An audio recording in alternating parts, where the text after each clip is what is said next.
Welcome to Burning the Ships, and I'm your host, Jason Seward. Today, I've got my really good friend, Mr. Josh Dixon, on the show. Josh is someone that I have known for several years now. Become very close to him. He's in Nashville, Tennessee, so we don't get to see each other as much as we would like, other than at some Mastermind events and stuff like that.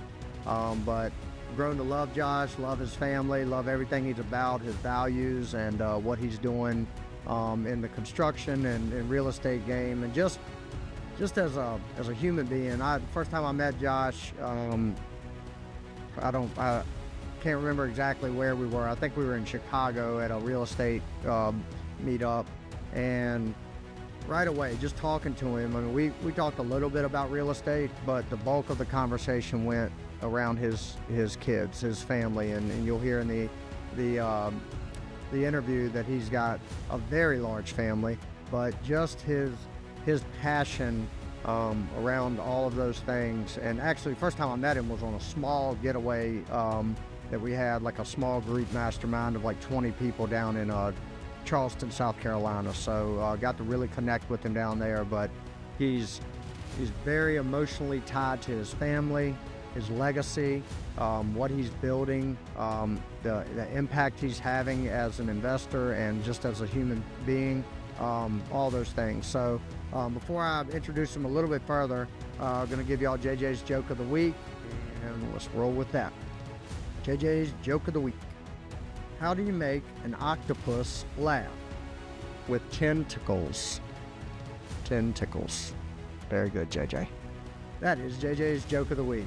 So a little bit more about Josh. So Josh, as you'll hear in the interview, he's got 8 kids. And that, I need to have Josh's wife on here to really get the onion peeled back on that a little bit, because that could be an episode on its own, how she manages that, how they manage it as a couple and a family, but at the same time still are able to accomplish and do so much in their careers and what they're doing. Josh is a real estate, he's a contractor. He's got his hands in a lot of things, but he cut his teeth early on, and you'll hear him elaborate on it. But his family, his uncle and his father, had a construction company. And Josh, from a very early age, was on the job sites. They had the foresight to put him like hands-on, really being involved with every phase of the construction process. So by the time he was an early teenager, he could do just about every step of a construction project, knew it in and out, and then continue to learn, and then ultimately ended up starting and building his own business within the construction world. So he's done everything from new construction, custom homes, spec homes. He has flipped a lot of houses, a lot of rentals, and now he has really leaned in heavily in the last several years into multifamily construction, townhome construction. So he's got, what's unique about his business, and he'll talk about it more, but they're able to do, they're out of Nashville, but they're licensed in several states that border Tennessee and up and down the East Coast, and looking to add more to that. But they have a unique approach to how they partner with folks. They have several options they can look at, but how they partner with folks and take down these multi-unit townhome new construction builds. So he'll get into that more, but he has some very big goals with this. He's on track to hit them. We're, here, Bill and I are, soon we've already looked at doing one project with them that fell through, just some zoning and permitting issues, but eventually we will soon be doing a project with Josh as well. But the way he is structured and the way he does everything, right there based out of Nashville, Tennessee, but he's doing projects in Georgia and South Carolina, hopefully Virginia soon, and North Carolina, and he's kind of all over the place with his reach, but he has a very good product that he brings to the market, a very good core value set. Like he is the definition of value. Like he's only going to do business with people that he shares in the same values and ethics and morals and stuff like that. That means more to him than the bottom dollar. So I have absolutely loved and feel blessed to have gotten to know Josh and his family over the last couple of years, and excited to continue that growth and our relationship and in and outside of business. He's just a great individual, great human being. So without further ado, we're going to turn it over to my conversation with Mr. Josh Dixon. Hope y'all enjoy. Josh Dixon, welcome to Burning the Ships, my man. What's up, buddy? Not much. You are fresh off the Hawaiian Islands, aren't you? Fresh off Hawaii, ready to go back. Yeah. What, y'all were there for the Legacy event? You took the whole crew, didn't you? Yeah, we took. My oldest daughter was supposed to come. Her and her husband. They ended up not coming last minute, but yeah, took all the rest of her kids, her nanny, her husband. We just made a big trip out of it. Something we've been planning for about 10 years anyway. Yeah.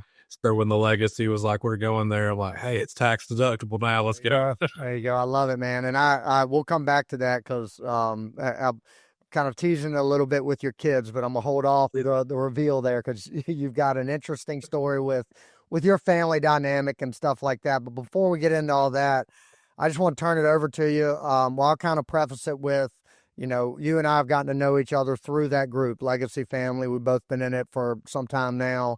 And grown a good friendship outside of that. And, and I've been wanting to get you on here, since we started the podcast, and I'm glad it finally worked out with our schedules, but I'm just going to turn it over to you and let you introduce yourself to the folks and, kind of tell your story in any way you want. Then we'll go from there. Yeah. So Josh Dixon, outside of Nashville, Tennessee. The farm that I live on is not much of a farm anymore. It was at one time, but the portion I got's been in my mom's side of the family for like 8 generations. So just been here a long time. I grew up in construction. My uncles and my dad, side of the family always built, did excavation, demo. My mom's side of the family was always brick block masons. And then my stepdad, same thing. He did a lot of commercial, $7 million remodel on a church or something, a lot of bigger stuff like that. We've done everything from single family to storage units to multifamily, doctor's offices, nursing homes, nothing on a grand scale, but, anything in that couple million or less range, is mainly where we've been. Some of our jobs are well over that, but, it's broken to little sections a lot of time, or we'll build maybe one building's worth $1 million or $2 million, and we may string 3 or 4 of those together. Right. Not a huge company, but we've grown quite a bit. My dad wanted me to go to college, so I'd always wanted to build ever since I was a kid. I knew this is what I wanted to do, but he asked me to at least try it, so I went to school for civil engineering. Had really good grades, but I just didn't want to sit behind a desk. I did some job shadowing, and these guys would get to go out like maybe once every couple of weeks, once a month, check on a job. And I just knew that like, that's just not for me. So like you knew that at a very early age, it sounds like that. Yeah, I knew what I wanted from, I started working for my uncles. Of course, I was born. I can remember being on a job site when I was 4. That's the first memory of it. My dad actually used to take me, he said, when I was a kid, he'd have to take me to work. He'd put me in a car seat, give me a bottle. So, I've literally always been on a job site, but I started working for my uncles when I was 10. And it wasn't just like, hey, I'm here to make a couple of bucks. It was like, I'm here to learn. I want to be the best that I can be. So I quit college at 19. I only went about a semester and a half, and I knew it was a waste. Went back to my uncle. My dad had got out. He said he had too many kids. So went back to my uncle. I'd started working for one uncle at 10 and went to my other uncle about 12. 19, I quit college, and I showed up on the job one day. I said, I'm done with college. I'm going to take over the business. He's like, that's a dumb idea. Let's get to work. And I was writing checks. We was working out of town. I was running subs at a very early age because he would put me with like a plumber and say, hey, go learn everything you can. If you can't fire that guy and finish his job, then you don't need to be a contractor. So I was very blessed to be able to understand several different aspects, pretty in depth. I'm state licensed plumber. I could have went and got my electrical license. I've wired tons of houses, but we didn't. But we handled everything in the beginning. Then we just grew to the point that we couldn't. '08, things got slow. He had done some investments in Costa Rica, had a bunch of apartments. Long story short, he slowed up, and I'm like, I could starve on my own. Had a few kids at this point, so I jumped ship. I was working at a factory. I'd work 10 hours. I go in at 4:30 in the evening, get off at 2:30 in the morning, go home, sleep a few hours, then I go do construction the day. Yeah, I didn't know this part of the story. I didn't know it was a point you went back to work or like. Yeah, so I had sold one of my houses that I personally lived in. We wasn't in a bind, but I told my wife, I was like, I don't want to get in a bind. Let's just sell.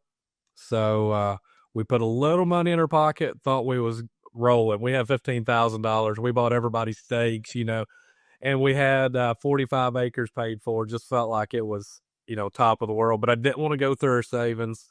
So I was working 58 hours a week, 10 hours, and then an 8 hour on a Saturday for $8.40 an hour. And I did that for several months while I made sure that I had enough business. So, I was working 100-hour weeks, just going. And then after, maybe 6 months, 5 months, I don't know how long it was, felt like forever, at the time. We jumped ship and we've never looked back, so we've just scaled from there. Yeah. Yep. Yeah. I think it's pretty interesting I would imagine you talked about your dad and your uncle kind of putting you at an early age in those environments to learn everything. Were they doing that?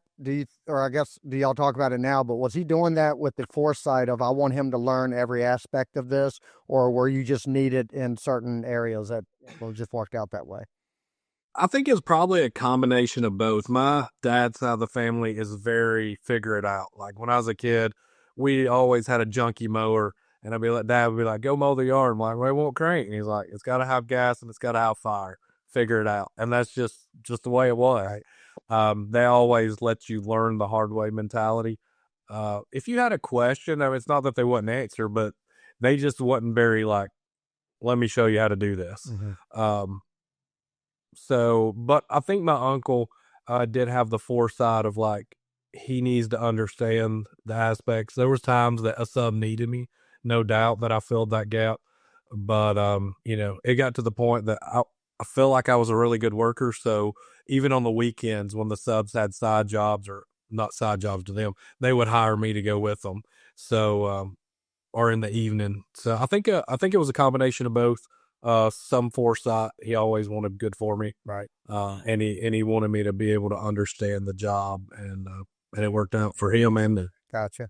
So so in '08, you go through that. You got to go to get a job to keep things floating. You did that for several months, and then you jump ship, and now y'all haven't looked back. So what did it look like at that point? What was the business? Were you doing remodels? Were you doing new construction, spec homes? What were you doing? Yeah, in the beginning, it was just whatever I could, so mainly roofing, just because I could make 500 to 1,000 bucks a day roofing. I would get up at daylight, start packing the tools. I got a group of guys that didn't know anything about roofing really. Maybe one of them did, my brother. And we would go in, like I would chalk every line vertical, sideways, and it was basically dummy proof. I had 2 nail guns. When that one run out of nails, I'd hand it to the guy and say, load that up. And I basically just did that. The guys would go home. I'd spend my evenings unloading shingles, and that was the only way I could get started. And then as we started doing some remodels, very shortly after we got our first house spec or custom home to build. And yeah, we just started working up our clientele. Then people started hearing about us, and then it's always been word of mouth from that point on. A lot of repeat customers. Probably, see, we probably ran that way for, I don't know, 4 or 5 years, I guess. And then I bought my first flip home. And I was like, this is the craziest. No, actually, I built my first spec home, and I built a spec. My uncle was doing a subdivision. He was back up and cranking by that time, so I bought a few lots off of him. We did our first spec home. I did okay, but I was like, I could make more money working for clients than I can doing this. So at that point, I sat down and I drew out my spec homes on paper. I laid out every stud. I counted how many nails it would take, if you put, and I really narrowed it down to where I knew where my money was at. Mm-hmm. And then I did our first flip and bought that for like 20 grand. It was right beside a nudist colony. I didn't know it when I bought it, but when I found out, I'm like, I'm never going to be able to sell this thing. Were you out there working one day and that's how you found out, or? Somebody just told me it had a big rock at the end of their driveway, so you couldn't see it, but it was like bear lane, but it wasn't like the grizzly bear spelling, and I never called it. We bought that one for $20K, and it was so rough. I remember telling my wife, she's like, why are you so worried? I'm like, nobody's going to want to rent a $20,000 house. And then the renters that I'm going to have are going to be like, not the renters I want, we started working on it 2 weeks later. I sold it for $55,000. And I'm like, I'm on to something, because I've been doing a lot of flipping for bankers and investor at that point. I'm like, all these guys have is money. That's the only thing I don't have is the money. Right. So we took a chance on that one. And then we put all that cash back in. Then we went into flipping real heavy after that. And I got to where we was flipping several houses a year. I was on site doing it. We were still doing our custom work. So basically the custom just kept all the bills paid, and the flips were just stacking money for more and more investments. Then we got to where we started back in the housing market, really started cranking. We started doing specs again. And by that time I've been working in the background, what would it take? I'm drawing blueprints and figuring out as efficiently as I could build and still have a really good product. We still had granite countertops, all number 12 wire, Vantech floors. So a good product. And we got to where we was averaging probably $100K a house. Wow. Yeah. So, sometimes 80, sometimes 120 plus, but consistently. So I kind of got into rinse and repeat. I'm like, we just got to do this 10 times to make $1 million, 20 times to make $2 million. We ran that for really up until just the last couple of years. And then we got into legacy. Of course, I spent a year just feeling like I needed to be doing what you're doing. Okay, I got to figure out how to raise capital, or I got to figure out how to do a trailer park, or I got RV park. And then probably a year and a half ago, I was like, we're doing what we do. We're going to build. And the best asset class I'd found at that time was townhomes. We had built a few for some clients, and I just really love the exit on it. I love the stability of it. I love the safety net of it. And it was just a low risk, high reward, and it was repeatable, scalable. And so we just went all in. We're finishing our last 2 customs up now. As soon as we get those done, basically, I'm not saying we won't take some one-offs, but it'd be hard to pull me away. Yeah. And I want to go down that rabbit hole in a little bit. I want to go back a little bit first though. So, you're building, you said several years building these spec houses, and it's just cookie cutter. You're doing it, making 100 grand, a pop. Yep. While you were in those years and cranking those out, was it lingering in the back of your mind, like, I've got to have a bigger vision, or were you just in the weeds, like in the picture, not zoomed out? Like, I'm just curious what your mindset was. Like, I'm just going to run until it dries up, or I'm going to get bigger. Yeah. I'd always said, even back then, I had set goals. I wanted to be a millionaire by 30, 35. I wanted to be so far by these. And so I always had a goal to get bigger. I didn't really have a plan. So like my plan at that time was like, hey, I got to figure out how to flip more houses and find more lots, just like a farmer, you got to have more land to do more crops. So that was my only mindset, is like, nothing planned out, shooting from the hip, going to auctions, spending all my free time. Like I'd never have had any hobbies. It's just work, and I enjoyed it, So looking for land, talking to people, I got to where I was doing it so much that people would call me, hey, my grandpa passed away and he's got this property. Would you be interested? Or, hey, I got this piece of land. Would you be interested in it? And I go look at it, see if I could track it up, if there had all the, I got on the planning committee locally. So I kind of helped me keep a pulse on everything that was going on in the county, but it also taught me a lot about taking a piece of property through entitlement. Right. Because I've watched tons of properties go through all this process, and so that really opened me up probably more than anything. And the opportunities that I took with the spec homes to give me the cash to go buy a piece of land, be able to ride that out for a few months while I entitled it, and then exit on that or build it out to exit. Right. So I didn't really get that mindset until probably a year and a half to 2 years before I joined the group. I actually started with Sean Whalen, his online thing. Um, and I guess what really clicked is, he's on there telling everybody they need to be a coach. I love teaching people, but I was like, man, this guy's got 4,000 people on his group. They're paying him $300 a month. He's shooting from the hip on a call 1 day a week for 1 hour, 4 hours a month, and he's making in $1.2 million. And then I just suddenly clicked the scalability of just thinking, and what I was doing was not scalable without a huge team. And I didn't want to build a huge team. So, like, I spent a lot of time just really analyzing, cutting the fat off all the different ways to do things. And even now, like, I don't want to do huge developments. I have a very specific niche I want to be in when we're building townhomes. And, but so I was following him. That's how I found Mark Evans, and eventually led me to Tim. Yeah. Sat on the fence for maybe 6 months and then met you at the island. That was my very first thing I'd ever done with the group. Okay. And then we met there, and then that really already, my brain was already turning, and it just put me in the right rooms to really think outside the box, I believe. I find like there's one thing that I know about you that is unique in like the niche that you're in, because I'm my whole career I've dealt with contractors and know a lot of very successful contractors, but most of them fall into this like head down, do what I'm doing, and they don't really zoom out and look at the big picture, right? So as the money's coming in, it's going out just as fast. Their lifestyle follows the year that they're in and the income that they're living. But you seem to have been able to, like, you made hay when the sun was shining, but you didn't use all that hay, and you kept some gunpowder in reserve so you could be ready. It sounds like you didn't know what it would be.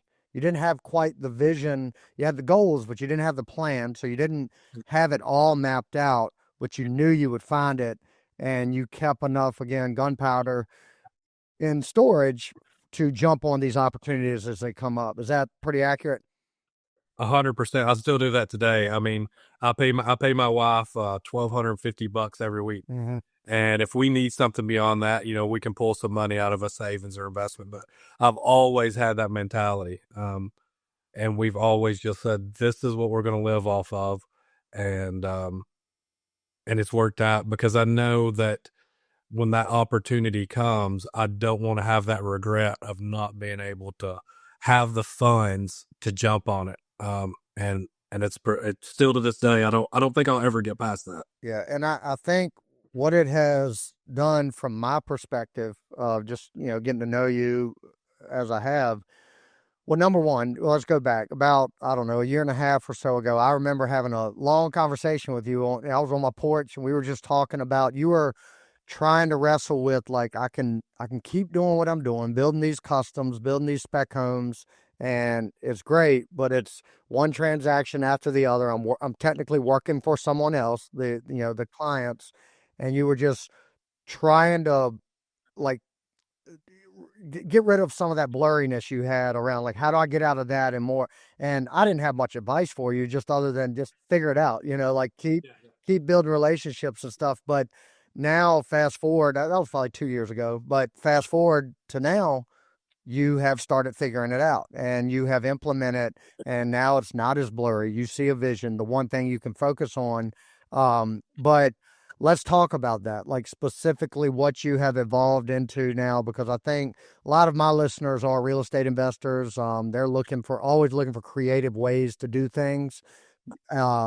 You have a very unique approach. You're not just a builder, but you're also looking for partnerships through what you do. So why don't you speak to kind of what you're focused on now and what your motto is, and then we'll go from there. Yeah, so we're focused on townhomes. If you read the back of this shirt, it says I Build Townhomes. And that's what I'm trying to brand myself is when somebody's like, what's he do? It's like, oh, he builds townhomes. And the reason is because I want to keep homing in and getting even better and better at what I do. And I find that the more focused I get, the more transactions I get, the more traction I get. And with the townhomes, our focus was, okay, we're going to go into multifamily. What a lot of people in the groups we hang around is doing the multifamily, but I knew I didn't want to manage, like I'd managed my uncle's stuff and worked on that stuff. And I didn't want to go to D class and C class.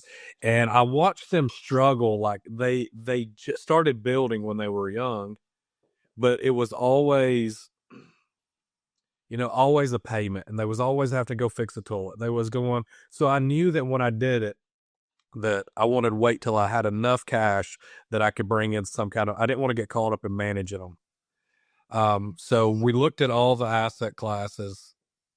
Apartments were great, but I like to learn from people's mistakes and not like I'll help them, but like I've never been one like, oh, I'm going to learn it for myself. It's like, no, you show me somebody failing, and I'm going to be like, all right, I'll remember that because I don't want to touch that fire. Well, in '08, my uncles had these apartments and they wanted to sell them. They got in a bind, and the bank almost took them to the point my uncle was like, hey, come get them. Like, he had them for years at this point. They're like, no, we don't want that big of a problem, And he was so not big comparatively, but he was so big for our community that the banks didn't want to take him back. Right. So that being said, he couldn't sell them because it was millions of dollars on an exit for somebody to buy them. Nobody had that kind of money. The people that did have that kind of money were smart with money, Right. and they were looking for blood in the streets, and they wasn't going to give him but pennies on the dollar Right. of what these things was worth. So he wrote it out, and it all worked out really well for him. But for me, I did not want to be. I don't like today. I don't owe anybody anything. I will go and borrow money, but it's usually short terms, or I see a vision.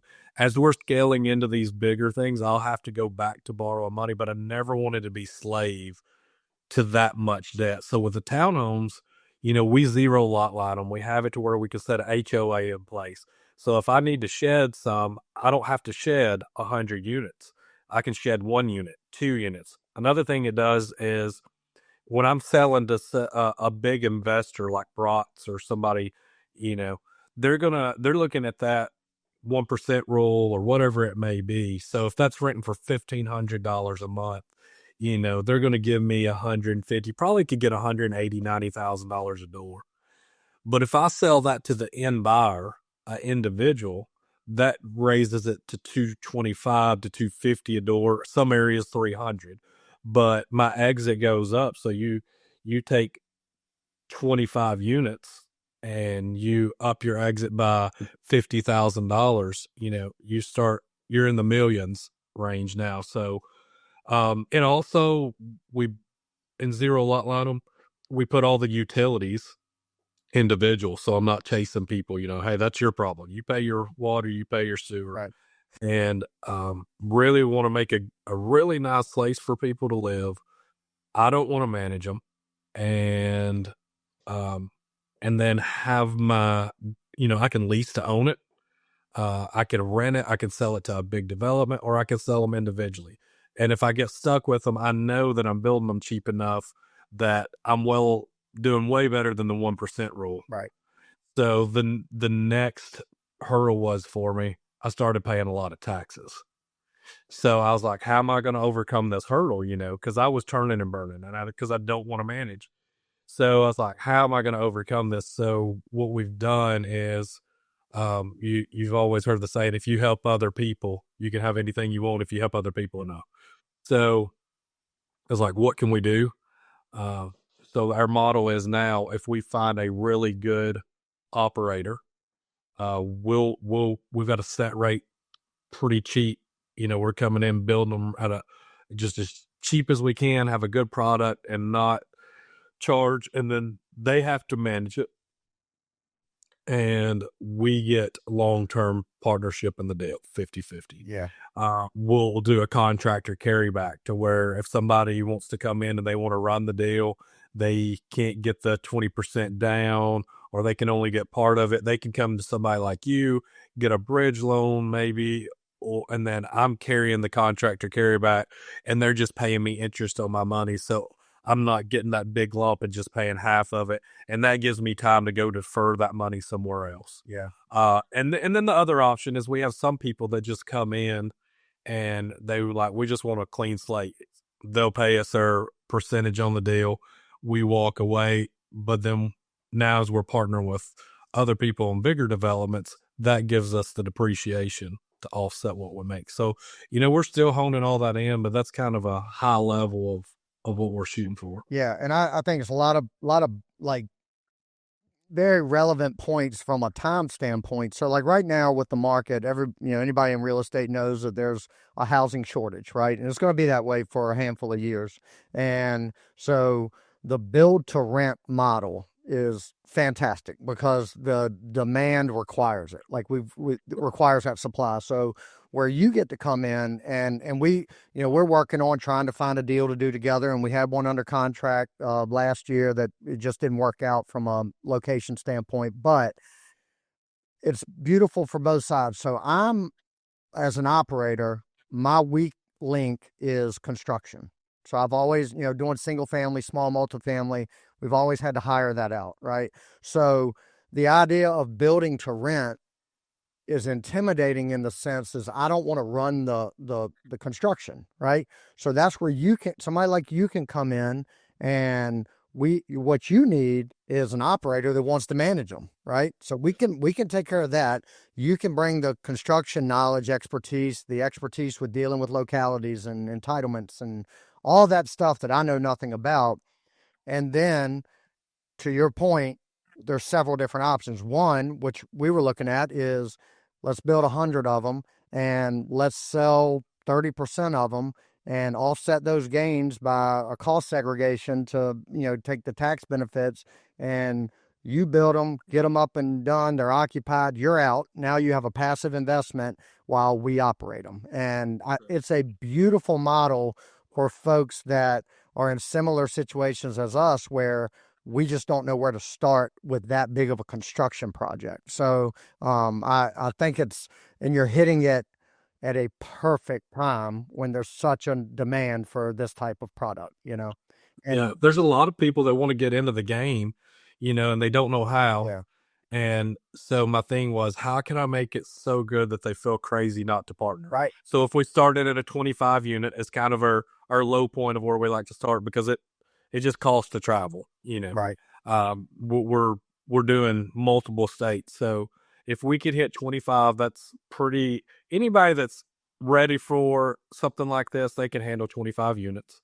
And it opens up, people that normally couldn't get into something like this, a big opportunity, in my opinion. Yep.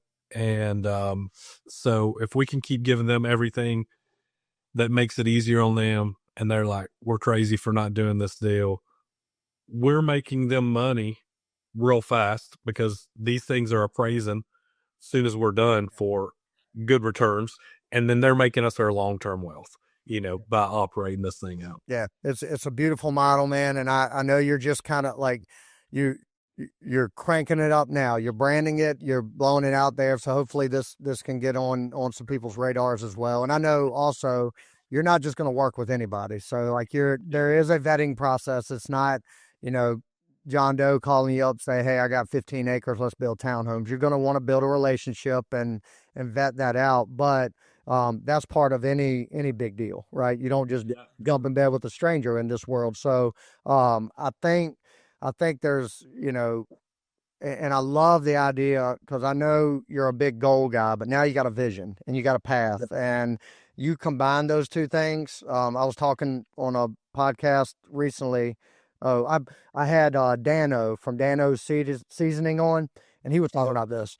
He's like, if you have a good product and you have good culture, and you combine those two things, that everything else will, as long as you sustain it, and you've got that. And you mentioned earlier that you said the word cheap. You're not building cheap quality. It's cheap in the sense of y'all have nailed it down to be so efficient, and the floor plans and all the construction aspects are so efficient that it keeps the cost down, but you're putting a very quality product out there. I've seen what you build. So you're providing affordable housing in a lot of these areas, right? These 2-bed, 1-bath, 2-2s, stuff like that.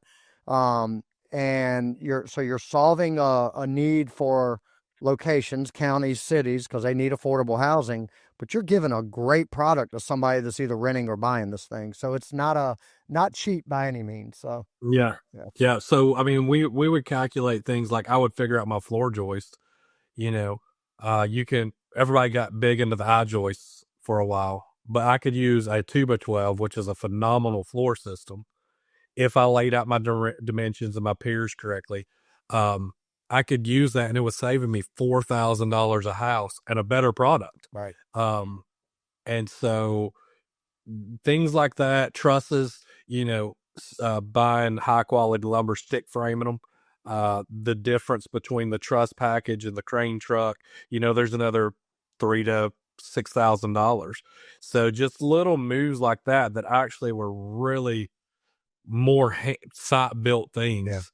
Uh, really moved the needle on the exit. Right. So and I'm sure a lot of people listening are thinking this, because I remember when you and I were first talking about this a while ago, I was thinking the same thing, and we worked through all this. But explain to folks how you manage this efficiently living in Nashville, Tennessee. So, like the one we were looking at is in Hampton Roads, Virginia. So we're a long ways away from you. It's not like you're driving over to the job site every day.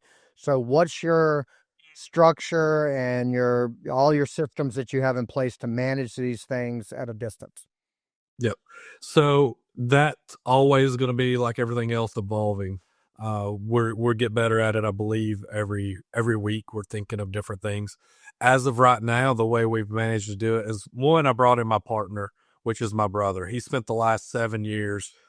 They've been building like Starbucks, McAllister's, shrimp baskets, a lot of restaurants, some vet clinics, different things like that. So he has got a really good Rolodex. They were building anything that touched Tennessee, basically, like what we're doing now. They were building those states. So he's got a really good Rolodex of guys in these areas already. Yeah. And we're looking for guys that are kind of like regional. So a lot of your electricians, plumbers, and stuff, they're going to handle these 2 states. Right. Right. And so the first line of defense is I go look at the job. I'm talking to you, making sure, looking at a high level, getting everything worked out. Then my brother is going to look at that. Excuse me. Nate, our admin guy, is behind the scenes coordinating everything. My brother he's the guy, he's out there on all the jobs visiting them. And then we'll have a project manager that's in-house that's working on that. We're getting to where we're putting up camera systems so we can monitor things. But a lot of the stuff is ran from here. We can pick up the phone. We can call the inspectors. We can do a lot of that from anywhere. And then we send some of our sub crews down there, my son's down there right now. Him and a buddy are laying floors, they can lay 1,100 square foot apartment in 3.5 hours. Right. And they're just cranking it. So eventually we want to bring everything in-house. And we're systematically going to do that. Yeah. No. Right now, if we use the people with our Rolodex. And then if we can't find somebody, we're going to call, if we need a drywaller, we're going to call the drywall company. Hey, send us your 3 best drywallers that buy from you. They're going to, want the job. They're going to send us the best. We're going to vet those guys, get good contracts. And we've done it enough, you can watch the guys and you can tell whether they're good. And then if they don't operate well, you just fire them. Right. Right. Yeah. I think, and it's not it's not something like you're past the kind of pilot stage of this. Like you've got projects that have gone to completion with this model. So it's not like you're throwing something at a wall, seeing if it sticks. It's a proven model. So, but I know a lot of folks, myself included, early on when I was hearing you talk about it, I was like, man, that's a big project to manage from Nashville. So, but yeah. I want to ask you, I already knew the answer, but I want to ask you, and I can speak from experience because I got to kind of see behind the scenes as we were working through planning our deal. You've got it buttoned up. I mean, and that's another piece of this, like another hurdle that can be intimidating, right? Like I can go out and find a good piece of land, right? And I can negotiate that and try to get it under contract. But then a lot of these, if you get a good deal, it's probably going to be some adversity getting it approved with the county, the way it needs to be zoned and stuff like that. Well, that's where you guys can come in from your experience. Like in our case, you sat on one call with our like local board members and stuff like that. And within 5 minutes, you knew this wasn't a good deal because you knew we were going to have an uphill battle. So your experience coming to the table as a part of that is also very valuable. So I love everything about it. Let's shift gears a little bit, and I want to wrap it up on some fun stuff. So I mentioned earlier, you just got back from Hawaii with your kids and wife. How many kids do you have, Josh? I have 8 kids. Let's go. So 4 boys and 4 girls. So I want everybody to take that in for a minute. He just laid out kind of a timeline of being a 19-year-old kid himself, jumping on the job sites and building this company over all the years. But he was doing so while building a mega family of 8 kids and a superstar wife. So let's talk about y'all's family dynamic, how you've been able to, the good and the bad if you want, but how you've been able to balance a growing business with a very large family, a spouse, and all that comes along with that. Yeah. They don't come with instruction manuals. Nope. So I can't tell you if we're putting the parts together correctly or not, but for us, my wife wanted a bunch of kids, or she wanted kids. I wasn't really for sure. She's like, I don't remember this part, but I was like, I just didn't want to screw a kid up, my parents had split up and I just didn't feel like I would be that great at it. Fast forward, we had our first kid. I was like, sure, we'll have a kid, and I said I'd have up to 7, but I wanted them to be, I guess 7's my lucky number. I liked it. I don't know. But I said I want them to be back to back because I want to do it while I'm younger and I've got the energy to raise them. And I want them to be like raised together. So we had number 7 and then thought we was done. And then we had 8 and I was like, all right. And, I don't know that I would have stopped there other than the fact we did want to be real intentional. Like, that's probably my main focus is just to be intentional with each kid. Never want them to feel like they was different because they was from a large family. Still want to be able to take them on vacations, and that looked different years ago. Yep. Maybe it was camping, maybe it was going to the mountains in Gatlinburg, something cheaper. There was times that we wanted to get away and we didn't have the money. We would just go find a hotel that was relatively nice that had a pool. Right. We just take the kids for the weekend to the pool, whatever.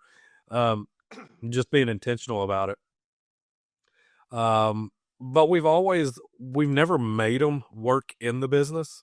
If I really need it, I'm like, hey guys, I need you to come help me do something. But we always gave them that opportunity. So that's always been good. They've always been, when I did a closing, when I was buying a property, I'm taking kids with me. I want them to see it. I can remember being at my first closing, shaking, hands sweating. And so I just want all this to be second nature for them. Yeah. Right. And my main thing is I'm like, hey, whatever you want to do it. But if you want some advice, start buying you some rentals, do that till you're 30, and then you can do whatever you want the rest of your life. And, my oldest daughter, her husband works for us. My oldest son, he's 17. Kids they're laying, I wouldn't be surprised if he does over 100 and something floors this year. So he's got a pretty good down payment on a duplex or a quadruplex. Mm-hmm. But we've just tried to encourage them to be entrepreneurial. Yeah. She was homeschooled. I was public schooled. Nothing wrong with either one. As long as you're intentional, both are fine. But for me, I just saw the benefits of like I studied before we did this, I studied the best schools in the world at that time and how they operated. And they operated so much differently than we did here. And I just really liked it. They were raising that kid to whatever they wanted to do. That was what their schooling revolved around. Yep. And I just saw a better path than that. And then the hurdle was we didn't want them to not be, everybody's like, oh, they're not socialized. They're not socialized. But I have family members that were homeschooled that are super social. And I have family members that were public schooled that are antisocial. So I knew that that wasn't the case. It's all about each kid, the individuality, being intentional. So we just try to cultivate what they enjoy, and we mess up. We're just like everybody else. It's like, the only thing that I could say that I feel like we have done very well is we've tried to be intentional. Yeah. Not that we always are, but we've tried to be intentional. I think that's, if we've had any success, that's been what it is, that we, I plant trees that right now I've planted trees years ago for my grandkids to play in. Yeah. Those low trees that have the cool limbs, Yeah. So I'm very generational thinking ahead, I love that. and I don't know that hopefully I get to see it, but that's how we operate, I guess. Yeah. No, I love it. I know you don't remember this, but because it's been a while ago, you and I were on a call. We might have been on a Zoom call talking about this deal I was just referenced, but whatever it was, I think Bill was on there too. One of your sons, you were in a vehicle, you got out for a second, one of your sons walked by, he's like, I can't find this or fix this or whatever. You said, you got to figure it out, buddy. I'm on a phone call. And it's that you alluded to that with your dad and uncle earlier, like just figure it out. And you're training these kids the same way. You could go out and solve all of their problems right now with money or just doing it for them. And you're choosing not to through that intentionality. But none of that's possible. But as hard of a driver as you are with your business and what you've been doing, so like you had a goal with your children to be intentional and you saw a vision for them, your generational thinking. It doesn't happen without a strong ass wife, and you've got that. So talk about that, because I've gotten to know both of y'all, but one thing that stands out to me about your wife is she's got 8 kids. She's managing a corporation at home, essentially, with you and the kids, but she is so poised, so down to earth, so calm. I mean, she might not be that way behind closed doors, but it seems that way. So talk about the power of her and how much that's contributed to y'all's success as a family. Yeah, we couldn't have had a family without. I couldn't have had a family like this if I didn't have a wife that she chose early in our marriage. I told her, I'm like, if you want to work, before we got married, I was like, if you want to work to have your own money, that's fine. But from a providing standpoint, like, I just feel that that's my duty. Mm-hmm. So I was like, that's up to you. Whatever you want to do, you can contribute, not contribute, but I'll provide. And with us having kids, that has been necessary for her to stay at home. I mean, just the amount of, she's cooking 3 meals a day. She's homeschooling. She's trying to do, not just teach in a class, she's teaching 8 different classes because they're all at different levels. The cooking the meals, the cleaning the house, and the biggest struggle sometimes is, she has ambitions too, and remembering that, she doesn't want to just, as much as she loves and knows how good it is, she's like anybody else. She's like, she wants to have her own dreams. So trying to balance that, I believe, is pretty important.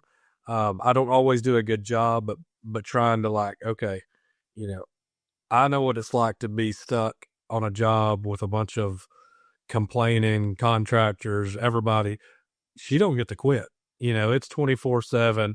So one thing we've done is, and she talked about this at the Hawaii event, was, subbing stuff out. There's things in my business that I can't do it all anymore. And so we've had to subcontract out. So, we went from homeschooling to where we still homeschool, but we got a tutorial that they'll go to some one day, some 2 days a week, that that they take all the harder classes and they keep it structured. They keep them tested. Now we still overview it from home, and she still has to do stuff, but she doesn't have to think, okay, what is the curriculum today? So things like that have really helped. Um, and then, we hired a nanny a couple of days a week to come in and just to give her some brain space. But, you can't, she's pushed me in the business as well. She's very good, at flipping properties, finding them to flip. She understands the spec house world. So like I could tell her right now, hey, we need a spec house lot or we need a flip. And she would know, hey, I need to go hustle something up. Right. And, she's just uh she has her struggles just like I have her struggles, but we just both made that in the beginning, and it's not always been an easy choice by no means. It'll make you, even if you want to be selfish, if you're a decent human being, you can't be. You're just like you want to be, but you can't. And that's one of the sacrifices she's had to make, is to even when she doesn't want to, she still does it, because she knows it's the right thing to do. Right. And y'all are a great example of, I mean, you've said it, I don't know how many times in the last 45 minutes, but just intentionality. Y'all approach everything that way.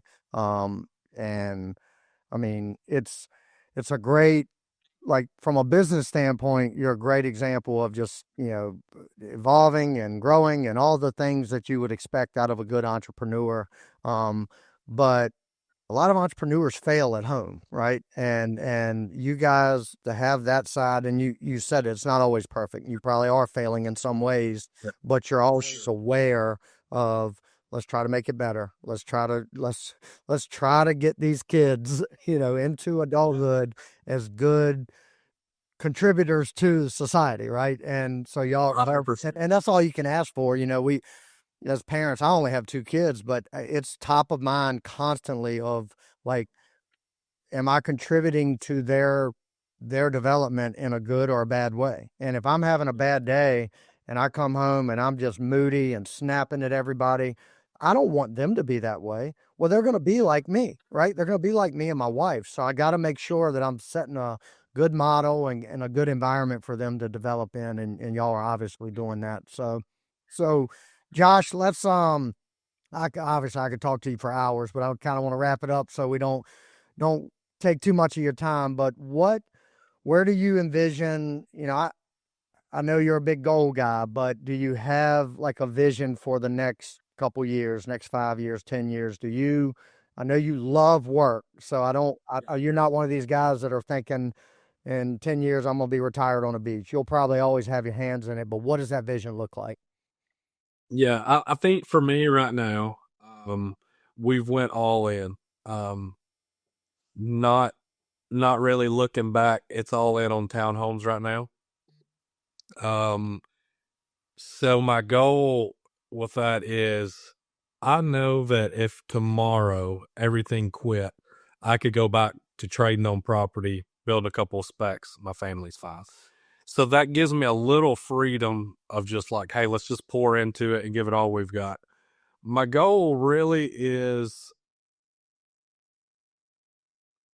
for probably the next 1 to 2 years, is really just keep honing down on making this thing better, being more efficient, and growing if we can, but not outgrowing so fast that we just grow the problems that we have. Right. So like, I have a board that we look at consistently every day. I'm talking, how can we do this? How can we get better? And right now, honestly, like with the 2 customs we have, it drains so much of my mental bandwidth that I'm not as efficient on the business as I want to be. I see a lot at the end of the tunnel, probably 2 months, and that's all gone. But my goal is for the next 2 years to really make this thing like as bulletproof as possible. If I can get to that point, we could probably build 250, 300 pretty easy a year right now. I think, pick up a couple more project managers, but we want to get to 500, maybe more. But if we can do 500 a year with a good operator, and we can do that for 10 years, that's my path to $1 billion Right. holding. Right. And that's just kind of the vision. It is a loose vision, but I can mathematically, it's totally achievable, Right. totally doable. But I feel like I've got to put in the work on the front end to really make it where it doesn't take me over. Because at the end of the day, my kids, my wife, if you ask me, hey, you can have the billion, but you're going to lose your time with them or one of them or anything, it's going to disrupt their future in this kind of way, then I would just pull the plug. Yep. But, as long as it doesn't interfere with that, as long as we can keep a good mentality, happy environment, then that's the goal. 2 years of really honing in, and then 10 years of getting after it. Yeah. This is game time. Let's 500 minimum. If we can go more, then we will. But I think that's where we're at right now. Yeah, I love that, but I want to add to that because I know you and I know you're humble. So there's a couple things you wouldn't say, but the $1 billion is not about $1 billion to you. It's not about the money at all. It's you. You are wired in a way. Two things. You mentioned one earlier, that you're always thinking generationally, right? So if you build that much of call it an empire or whatever it is of property that you're attached to, that's in your portfolio, then that helps your grandkids out, right? So you're setting that up, not in a way that spoils them, but it's just a way to leave a legacy. That's number one. I know that's important to you. Number two, you're wired in a way you've always got to have a dragon to slay. But right. So this is, you see a vision, you see a path there. Now it turns into this game of, okay, I'm confident I can get there. Let's go do it. And it's not about how much you're putting in your pocket. You're not going to go and have a private jet and all this stuff like that. So the billion means nothing. It's more of a game to you. And I love that about you. So it's totally a game. It has nothing to do with the money. If it had to do with, money and lifestyle, I just quit right now. But I feel like I got to have a drive. And if I hit that, then I'll be like, okay, what are we going to do now? I mean, I'll have to do something, even if it's a totally different spectrum, but yeah, we help, orphanages in Honduras and stuff like that. So, like, just the more you get, the more you can do. And just, you find an opportunity and like, oh yeah, we're going to do it. But I'm 110% okay if we're just right here. It doesn't bother me either way. It's only the ambition and the drive of wanting to see what I'm capable of. Yep. And that point you just said, that's been such a driving force in my life, is with me and my wife, where I've been able to take some pretty big risk, primarily leaving a high paying, corporate career to go into other things. But I was able to do it because I wanted to chase this dream. But my wife and I also know that we're just fine. If I've got to go back and just make 50 grand a year, I'll do better than that. But if I had to, we're just fine living in our house on our 20 acres, as happy as we don't ever have to go anywhere. But knowing that gives me the freedom and like the lack of stress to chase something really big, right? And whatever that is, I'm going to always chase it because that's how my brain works. And you're wired exactly the same way. I love to hear it. One last question. You alluded to, like, the last few years, you've really leaned in on these mastermind groups, networking groups and stuff like that. Real quick, how much value has that added to you as a person and you as an entrepreneur?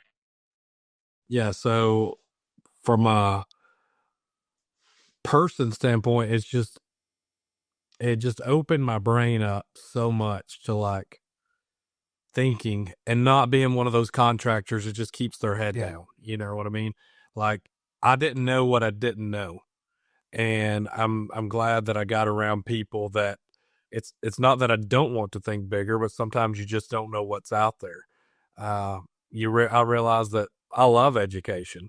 I just like education based around things that excite me, so it grew my knowledge. It's my confidence, getting a room around these guys and being like, hey, I may not be as good at raising money as that guy, but I'm just as good in my class of building 200 $3 million projects. I'm very homed in on that. Do what I'm good at. Yep. Help me stay in my lane. It's not at first, but it's helped me to quit chasing. The grass isn't greener anywhere. It's green where you water it. Yeah. So just staying on that, and then it's opened me up to experiences. I don't know that my kids wouldn't have went to Boston, and we would have probably took the Hawaii trip, but like we wouldn't be doing some of the things and the culture of just seeing how big of a world's out there. Yeah. So it's helped a lot. And then I think you get to the point where, there's a couple other high level coaching that I want to do that I anticipate on doing. So I want to continue to grow. But then you get around and you start to find a little core of people like you and me that you just connect with. And, you and me may not talk for 2 months. Yep. If we don't have something come up, but we could sit around a campfire tonight and we could just talk like the first time we met, so you get a core of people and you're like, hey, I want to work with that person. And then you're okay with that. You're fine if you don't ever get more people. You realize how I'm realizing as I'm 42, like how much time is really valued at and how little of it I actually have. So just being real wise with that. Yeah, it's that time is, it's cliche, but like it's our most valuable asset. And once it's gone, you ain't getting it back. Like if I lose money, I can go make more money. I cannot create more time, right? So it is valuable, and you got to treat it with as much respect and discipline and all that stuff as you do money and your finances and stuff like that. So, Josh, it's been a pleasure, man. It's I'm really, there's a lot of stuff. You have a lot of value. I know one of your biggest struggle is you are so humble that you have trouble sharing what you're doing and stuff like that. So I'm excited to hear that you're kind of thinking of leaning towards some coaching opportunities and stuff like that, because you do have a lot of value to share, and I'm glad to see you leaning in on that. I want folks to be able to connect with you if they are interested in learning more about what you do. What's the best way to do that? Through Facebook, email? Yeah, I guess it'll be ibuildtownhomes.com. Okay. We haven't got the page. We just got the domain. But yeah, just reach out to us at Dixon Homes on Instagram. Yep. Or Dixon Homes on Facebook. We'll drop all the links in the show notes, and if you don't find it there, just reach out to me if you're listening and want to connect with Josh. I'll make the introduction. But Josh, again, appreciate you taking an hour out of your day. Sorry, I showed up a little late because I had some technical difficulties. I apologize for that, but it's been a real pleasure having you on here. Even more of a pleasure getting to know you over the last couple of years, and I cannot wait to see what we're able to do together, if possible. But just, if I'm not a part of it, just seeing where you go with all this, and I'm very excited to see it, man. Likewise, thank you for having me on. Thank you for you and all the guys on your team. It's great to connect with y'all. Yeah, man. Appreciate you. I love to see what you're doing. I love it. Encourages me, even though it's totally outside my realm, to see other guys. It's like we're all just in the fight, struggle, growing together, and it brings the camaraderie about it somehow. Yep, it's all good, man, and I love every minute of it. So, Josh, I appreciate your time. Again, we're going to drop all your contact info in the show notes, and appreciate you joining us on Burning the Ships. Thank you for tuning in to this episode of Burning the Ships. I want to give a special thanks to our sponsor, 608B Capital, helping real estate investors secure fast, reliable funding to fuel their boldest moves. If you're ready to take your investing to the next level, visit 608bcapital.com to learn more. If you found value in today's episode, please take a moment to rate and review the podcast. Your feedback not only helps us improve, but it also helps us reach more people who are ready to burn the ships and commit fully to their goals. And don't forget to share the episode with someone who needs that extra push to take bold action. I'll leave you with this. Burning the ships isn't just about removing the option to retreat. It's about unlocking the courage to charge forward. No matter the odds, the past is behind you and the future is yours to conquer. Thank you for listening, and I'll see you next time on Burning the Ships.